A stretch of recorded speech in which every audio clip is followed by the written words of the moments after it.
আসসালামু আলাইকুম প্রিয় শিক্ষার্থীবৃন্দ। কেমন আছো সবাই? আশা করি আল্লাহর রহমতে সবাই ভালো আছো। দাখিল এবং এসএসসি পরীক্ষার্থীদের জন্য আজকের এই ভিডিওটা। ভিডিওটা সম্পূর্ণ দেখো। ইনশাআল্লাহ এই ভিডিওটা সম্পূর্ণ দেখলে তোমরা অনেক উপকৃত হবে। আজকে যে সুখবরটা তোমাদের জন্য নিয়ে আসলাম, এই সুখবরটা তোমরা অনেকদিন ধরে অপেক্ষা করতেছো বা অনেকে জানার জন্য আমাদেরকে অনেক কমেন্ট করেছো বা মেসেজ করেছো। দেখো, তোমাদের যে ইংরেজি পরীক্ষা দিয়ে আসছো, ইংরেজি পরীক্ষায় কিভাবে নাম্বার দিচ্ছে, এই ইংরেজি পরীক্ষার নাম্বারটা কিভাবে দিচ্ছে সেই তথ্যগুলো তোমাদের তুলে ধরবো ইনশাআল্লাহ। 100% সঠিক তথ্য তুলে ধরবো। কারণ আমি আজকে একজন পরীক্ষকের সাথে সরাসরি কথা বলেছি, যার কাছে তোমাদের পেপারগুলো আছে বা তোমাদের মতো অন্যদের পেপারগুলো আছে, যাদের পেপার কাটার দায়িত্ব পড়েছে, তাদের সাথে কথা বলেছি। দেখো, ইংরেজি যে প্রথম পত্র পরীক্ষাটা যেটা আছে, এটা বুঝাই তোমাদেরকে। ইংরেজি প্রথম পত্র তোমাদের কিভাবে নাম্বার দিচ্ছে। তো এই নাম্বার জন্য প্রথমে যে জিনিসটা সেটা বুঝো। সেটা হচ্ছে, ধরো শূন্যস্থান, সঠিক উত্তর আর হচ্ছে শূন্যস্থান। এগুলোতে দেখো, এগুলোতে যদি কোনো কারণে যদি ভুল হয় তাহলে এগুলোর নাম্বার কিন্তু তোমরা পাবে না। এগুলোর নাম্বার কেটে দিচ্ছে। তো তিনি যেটা জানালেন যে শূন্যস্থান এবং সঠিক উত্তর যদি ভুল হয় তো এগুলোর নাম্বার দেওয়ার মতো কোনো ওয়ে নাই। তাহলে এগুলো তারা কেটে দিচ্ছে। এগুলোতে নাম্বার দিবে না। যদি হয় তাহলে নাম্বার পাবে, যেগুলো না হয় তাহলে নাম্বার পাবে না। মূল টপিক হচ্ছে তোমাদের ইংরেজি প্রথম পত্রে কিছু প্রশ্নের উত্তর ছিল, সামারি ছিল, তোমাদের কবিতা অংশের যে প্রশ্নের উত্তর ছিল, আবার গল্পের প্রশ্ন উত্তর ছিল, তোমাদের আরও ছিল এরকম ফেসেস থেকে প্রশ্নের উত্তর। তো বিভিন্ন রকম প্রশ্ন যে উত্তরগুলো ছিল আর রাইটিং পার্ট নিয়ে, এই পার্টগুলো নিয়ে তোমাদের এগুলোই তোমরা বেশিরভাগ বানিয়ে, বানিয়ে লিখেছো। তো এই জিনিসটা নিয়ে কথা বলবো। দেখো, তোমরা যারা পেসেস থেকে যে প্রশ্নের উত্তরগুলো দিতে হয়, যে পেসেস থেকে যে প্রশ্নের উত্তরগুলো দিতে হয়, এখানে 10 নাম্বার থাকে। এই উত্তরগুলো তোমরা অনেকে বানিয়ে লিখেছো, অনেকেই মেক্সিমাম বানিয়ে লিখেছো। এখন স্যারকে যখন জিজ্ঞাসা করলাম, স্যার মেক্সিমাম স্টুডেন্ট তো রাইটিং পার্ট বানিয়ে লিখছে বা প্রশ্নের উত্তরগুলো তো অনেকেই মুখস্থ করে না, এগুলো বানিয়ে, বানিয়ে লিখছে। এখন এগুলোতে আপনারা কী পদক্ষেপ নিচ্ছেন, কীভাবে নাম্বার দিচ্ছেন? তিনি আমাকে যেটা শেয়ার করছে আমি তোমাদেরকেও তোমার কাছে সেটা শেয়ার করলাম। দেখো, যদি ম্যাক্সিমাম উত্তরে বানিয়ে লেখা হয়, এখানে ম্যাক্সিমাম উত্তরে বানিয়ে লেখা, তার মধ্যে দেখতে হবে যে কতটুক প্রাসঙ্গিক লেখা আছে এখানে। বানিয়ে লেখা তো এরকম না যে তোমাকে বলছে একটা তুমি আরেকটা লিখে ফেলছো, ওরকম না। তুমি ঠিক ওই প্রশ্নটায় উত্তরে বানিয়ে লিখেছ। তো যেতটুক বানিয়ে লিখছে যদি প্রাসঙ্গিক থাকে তাকে পুরোপুরি নাম্বার দিয়ে দিচ্ছে। এটা আমি আমার স্যারের সাথে কথা বলে জিজ্ঞাসা করার কারণে উনি বলেছেন যেটা। তো উনি এতটুক বলার কারণ হচ্ছে যে বোর্ড থেকে নির্দেশনা আছে নাকি যে যে যতটুক লিখবে তাকে অতটুক নাম্বার দেওয়ার জন্য। আর ম্যাক্সিমাম স্টুডেন্টকে যাতে পাস করানো হয়, ফেল যাতে না হয়। তো তোমরা ইতিমধ্যে জানো যে শিক্ষামন্ত্রী থেকেও একটা ঘোষণা আসছে, কোনো ছাত্রছাত্রী যদি ফেল করে তাহলে শিক্ষককে, যে শিক্ষক পেপার কাটবে ওই শিক্ষক কিন্তু জবাবদিহি করতে হবে কী জন্য ফেল করছে। তো এই একটা কারণ। আর বোর্ড থেকে আমি তোমাদেরকে সিক্রেট বলি, আমি কতটুকু সত্য এই জিনিসটা জানি না। বোর্ড থেকে ম্যাক্সিমাম নির্দেশনা এসেছে যাতে ছাত্রছাত্রীরা কোনো স্কুল থেকে যাতে ফেল না করে, পাস করে। এটা বোর্ড থেকে নির্দেশনা এসেছে, প্রত্যেকটা বোর্ড থেকে। আমি কুমিল্লা বোর্ডে থাকি, আমি কুমিল্লা বোর্ডেরটা তোমাদেরকে বললাম। বাকি বোর্ড জানি না। যদি এটা হয় তাহলে আল্লাহর উপর ভরসা করো। ইনশাআল্লাহ আল্লাহ যদি রহম করে তোমরা সবাই পাস করবে। ফেলের সংখ্যাটা অনেক কমে যাবে। তো এখন দেখি রাইটিং পার্ট নিয়ে। এখন রাইটিং পার্ট নিয়ে সেম একই। তোমাকে যা লিখতে বলছে, তুমি প্যারাগ্রাফ দিছো, তুমি প্যারাগ্রাফ, আমি বলছিলাম যে প্যারাগ্রাফের জন্য তোমরা অবশ্যই গুড সাইড, ব্যাড সাইড এবং সায়েন্স প্যারাগ্রাফটা শিখে রাখো, কম্পোজিশনটাও এরকম শিখে রাখো।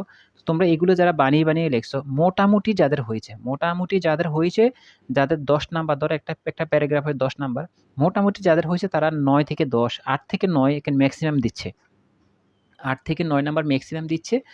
আর যদি একটু কম হয়, ধরো বানিয়ে লিখছি ঠিক আছে, প্রাসঙ্গিকতা একটু কম আছে, তো ওদেরকে কিন্তু 5-6 নাম্বার দিচ্ছে। মূল কথা যেটা, মূল থিম হচ্ছে খাতায় লেখা আছে তাদেরকে নাম্বার দিচ্ছে। যারা সাদা খাতা জমা দিছো তোমরা পস্তাবে। যারা পারো না বলবে যে ভাই আমার তো কমন পড়ে না, আমি কিভাবে লিখবো? আমি বারবার বলছি, কমন পড়ুক আর না পড়ুক, তুমি খাতা পুড়িয়ে পুরা নং কমপ্লিট করে আসবে, পুরো 100 অ্যান্সার করে আসবে। বানিয়ে হলে 100 অ্যান্সার করে আসবে। যেখানে তুমি 30 নাম্বার ছেড়ে দিতে, 30 নাম্বারের মধ্যে দেখা যাচ্ছে তুমি 30 নাম্বার পাবে না। এখান থেকে বানিয়ে লেখার কারণে তুমি এখান থেকে যদি 5 টা নাম্বারও পাও, দেখা যাচ্ছে 5 নাম্বারের জন্য তুমি পাস করে বসে আছো। এরকম 5 নাম্বারের জন্য হাজার, হাজার, লাখ, লাখ স্টুডেন্ট কিন্তু ফেল করতেছে।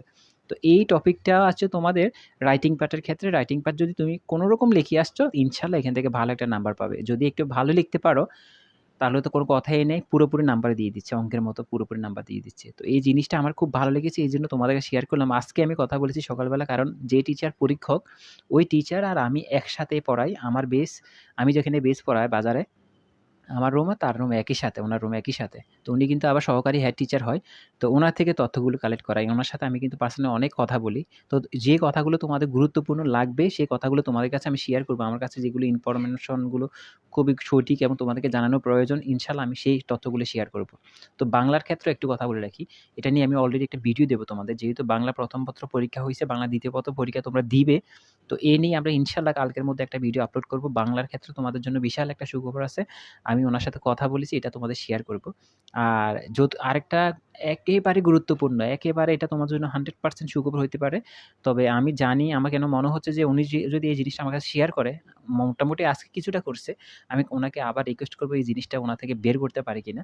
যে এই জিনিসটা যদি আসলে বের করতে পারি, ইনশাআল্লাহ তোমাদেরকে শেয়ার করব। এটা খুবই গুরুত্বপূর্ণ আর খুবই সুসংবাদ হতে যাবে যে তোমাদের জন্য এই ভিডিওটা। পরবর্তী ভিডিও যদি এরকম আসে, আমি ইনশাআল্লাহ তোমাদেরকে এই জিনিসটা জানিয়ে দেব। তো আজকে যে জিনিসটা নিয়ে কথা বলার ছিল সেটা হচ্ছে বাংলা, ইংরেজি প্রথম পত্র, দ্বিতীয় পত্রের মধ্যে শূন্যস্থান ব্যতীত যে জিনিসগুলো আছে তোমরা বানিয়ে লিখেছ, তো এই জিনিসটা যদি প্রাসঙ্গিক হয়, প্রাসঙ্গিক বলতে মোটামুটি মিলছে, তাহলে এখান থেকে তোমরা ভালো একটা নাম্বার পাবে। যারা ছেড়ে দিয়ে এসেছো তাদের কোনো কথাই নাই আর, তারা নাম্বার পাবে না। আর শূন্যস্থান আর সঠিক উত্তর, এই যে জিনিসটা আছে শূন্যস্থান এবং সঠিক উত্তর, এই শূন্যস্থান সঠিক উত্তরে তুমি হইলে নাম্বার পাবে, না হলে নাম্বার পাবে না। আর বাকি সব কিছুতে মোটামুটি ভালো একটা নাম্বার, এভারেজ নাম্বার পাবে। এটা একটু ভালো করে ধরে রাখো। কে কি বলতেছে, তোমরা কি মনে করতেছো আমার কথায় আমি জানি না, তবে এটাই শিওর, এটা 100%, কারণ আমি যে পেপার কাটবে তার সাথে কথা বলেছি এবং সে এভাবে পেপার কাটতেছে। তো ইনশাল্লাহ এই জিনিসটা তোমাদের বাস্তবায়ন করা হবে। আর যদি এটা বাস্তবায়ন করা হয়, তাহলে ইংরেজিতে তুমি ভালো একটা নাম্বার পাবে। যারা একটু ভালো পরীক্ষা দিয়েছো তারা A+ পাবে ইনশাল্লাহ। যারা দুর্বল তারা কিন্তু পাস করতে পারবে, ভালো একটা ফলাফল করতে পারবে। আশা করি ভিডিওটা তোমাদের একটি হলেও উপকার এসেছে। যদি উপকার আসে তাহলে আমাদের চ্যানেলটিকে সাবস্ক্রাইব করে রাখো, কারণ পরবর্তী গুরুত্বপূর্ণ সকল ভিডিওগুলো তোমাদেরকে আমরা উপহার দেবো ইনশাআল্লাহ। আর আমাদের তথ্যগুলো তোমাদের ভীষণ ভালো লাগবে, ভীষণ ভালো লাগবে। সঠিক তথ্য দিব ইনশাআল্লাহ। তো ভালো থেকো, সুস্থ থেকো, আমাদের সঙ্গেই থেকো। পরবর্তী ভিডিও পাওয়ার জন্য অবশ্যই আমাদের চ্যানেলটিকে সাবস্ক্রাইব করে রেখো।